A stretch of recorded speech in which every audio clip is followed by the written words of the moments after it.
Qué ganas tengo de esta noche. Por fin un día en que estamos todos juntos.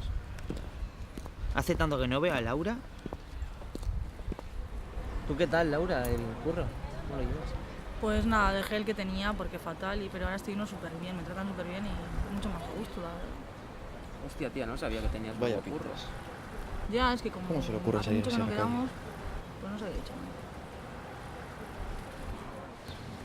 La mierda de noche, en serio, nunca hay nadie en este pueblo. Qué asco. Tengo ganas de irme de aquí. Solo quiero emborracharme y disfrutar, que es lo que me hace falta. ¿Y tú qué? ¿Qué te pasa? Bueno, vamos para adentro.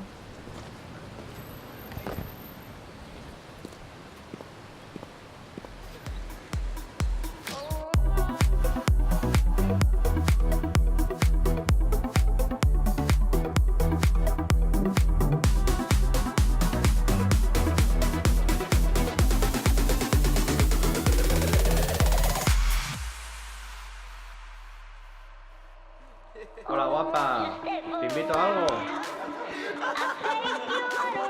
¿Por cuánto la chupas?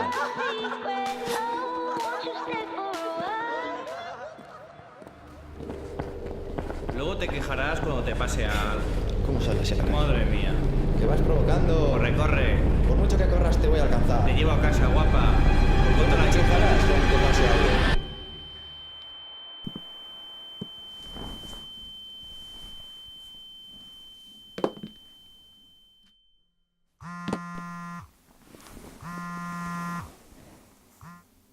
Oye, ¿estás bien? ¿Dónde estás? Que no te encuentro. Nada, me estaba rayando y estoy en la cama. Buenas noches.